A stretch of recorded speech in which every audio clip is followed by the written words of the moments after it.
Assalamualaikum warahmatullahi wabarakatuh. Untuk sahabat-sahabat ASN ya, atau para pimpinan yang menilai SKP bawahan, berikut kita akan mengulas tentang bagaimana cara seorang pimpinan menilai SKP bawahannya ya.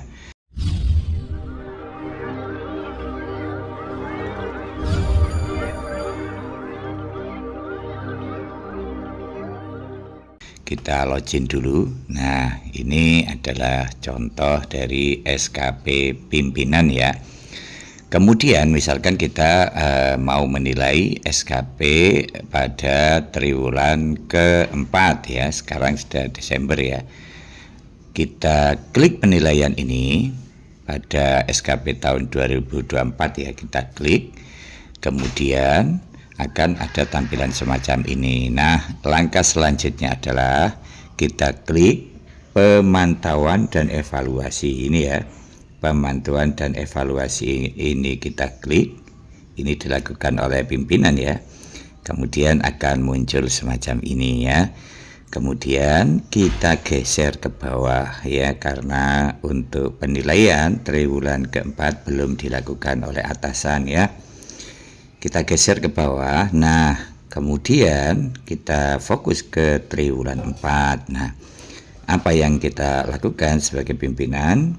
Kita pilih penilaian bawahan. Nah, ini ada tombol penilaian bawahan, kita klik. Selanjutnya akan ada semacam ini. Kita pilih dulu, kita klik pada bagian kolom pilih bawahan. Ini akan muncul nama-nama bawahan ya.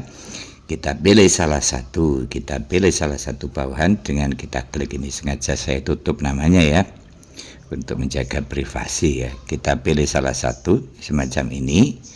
Kemudian akan tampil SKP triwulan 4 dari bawahan ya. Kita lihat. Nah, ini adalah bukti dukung dan realisasi kinerja yang sudah dilakukan oleh bawahan ya. Ada beberapa RHK, tentu saja tidak semua RHK itu ada rencana aksinya ya, tergantung dari situasi dan kondisi pelaksanaan tiap-tiap kinerjanya itu ya. Tidak semuanya diberikan rencana aksi. Kebetulan ini RHK yang pertama tidak ada rencana aksi ya. Ini masuk RHK yang kedua ada rencana aksi. Nah, yang dilakukan oleh pimpinan yang pertama kali adalah kita klik bukti dukung ini ya. Kita klik bukti dukung, link bukti dukung ini.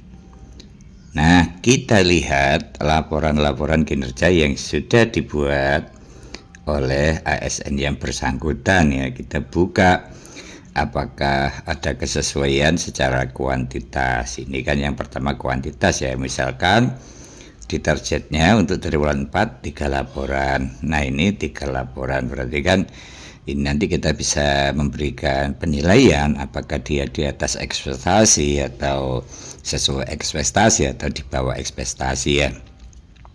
Kalau misalkan targetnya 3 laporan, kemudian dia hanya mengupload 1 laporan, itu namanya di bawah ekspektasi ya.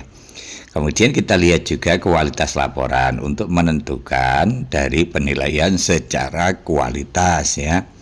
Kemudian target penyelesaiannya. Jadi yang dinilai itu ada 3, kualitas, kuantitas, dan waktu. Namun ada juga beberapa SKP, terutama teman-teman yang struktural ya. Itu biasanya hanya ada kuantitas ya, sedangkan kualitas dan waktu itu tidak ada masalah ya, tergantung pola SKP pada saat pembuatan entry SKP di awal tahun ya. Oke, penilai akan membuka ini, kemudian melihat-lihat secara kuantitas, kualitas, dan waktu. Kemudian kita kembali lagi, kita akan menentukan nilainya ya. Caranya bagaimana? Caranya adalah klik tambah ya. Untuk pertama yang kita nilai adalah kuantitas. Penilaian ini berdasarkan dokumen yang sudah diupload oleh ASN yang bersangkutan tadi. Oke, kita klik tambah.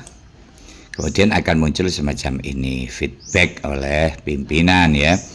Nah, feedback oleh pimpinan ini bisa kita berikan penilaian apakah itu di bawah ekspektasi, di atas ekspektasi, atau sesuai ekspektasi. Tentu penilaian ini berdasarkan atas dokumen-dokumen bukti dukung yang sudah diupload oleh ASN ya. Kita tentukan nilainya, misalkan nilainya sesuai ekspektasi seperti ini ya. Oke, kemudian kita klik oke. Nah, hasilnya semacam ini Bapak Ibu ya. Kita lakukan penilaian untuk kualitas. Kita klik tambah, kemudian akan muncul semacam ini. Kita pilih misalkan sesuai ekspektasi seperti ini. Kemudian waktu, kita klik tambah, kemudian kita misalkan kita pilih nilai sesuai ekspektasi, kemudian kita klik OK, hasilnya semacam ini. Lakukan itu semua pada RHK-RHK yang memiliki rencana aksi dan bukti dukung sekaligus realisasi. Kadang-kadang ASN itu mengupload bukti dukung, tapi kadang-kadang juga lupa dia tidak mengupload realisasi. Ini adalah realisasi ya. Misalkan kuantitas 3 laporan, kemudian persentase 100%, waktunya 3 bulan misalkan ya. Ini kalau tidak diisi, maka penilai tidak bisa memberikan kesimpulan nilai. Oke. Semua RHK-RHK itu, rencana-rencana aksi pada RHK lakukan penilaian semacam itu ya. Kita geser ke bawah semacam ini dinilai seperti itu tadi ya. Saya kasih contoh satu saja. Kemudian di akhir penilaian dari kinerja ini kita akan melakukan rating hasil kerja. Nah, ini yang paling penting ya. Rating hasil kerja ini kalau sudah dinilai semua, kita akan memberikan sebuah kesimpulan kinerja ya. Apakah itu di bawah ekspektasi, sesuai ekspektasi, di atas ekspektasi, tentu berdasarkan penilaian dari bukti dukung rencana aksi yang sudah kita lakukan di atas tadi itu ya. Kemudian kita klik ubah.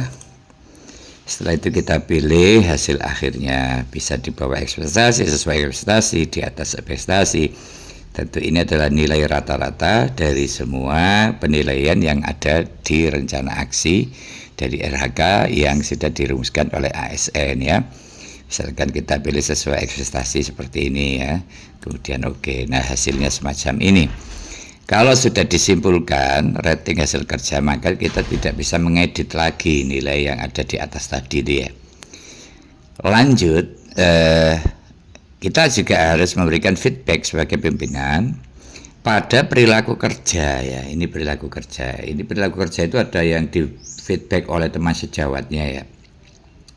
Sebagai pertimbangan, kalau di sini feedback dari rekan kerjanya itu banyak yang bagus dan lain sebagainya, seorang pimpinan ini akan menjadikan pertimbangan ya. Kalau dapat jempol banyak dari teman sejawatnya ya tinggal mudah saja sebenarnya bagi pimpinan. Kita klik tambah, nanti ya, kita klik tambah semacam ini, kemudian kita kasih nilai ya, kita kasih nilai misalkan sesuai ekspektasi begitu, kemudian oke ya. Oke, kemudian kita lihat di perilaku kerja tadi ya, di rating kerja ya, kita ulangi lagi ya. Oke, nanti hasilnya adalah sesuai ekspektasi. Nah, kalau perilaku kerja sudah dinilai atasan ya, kinerjanya sudah dinilai, perilaku kerjanya sudah dinilai, berarti itu tandanya penilaian sudah selesai ya. Kalau sesuai ekspektasi, maka nanti kesimpulannya adalah baik ya. Ini sangat menentukan nilai dari hasil akhir SKP pada triwulan keempat ini ya. Oke. Saya kira itu cara seorang pimpinan menilai kinerja bawahannya melalui aplikasi e-kinerja BKN ini. Mudah-mudahan ada guna dan manfaatnya. Saya akhiri wallahul muwaffiq ila aqwamit thoriq. Assalamualaikum warahmatullahi wabarakatuh.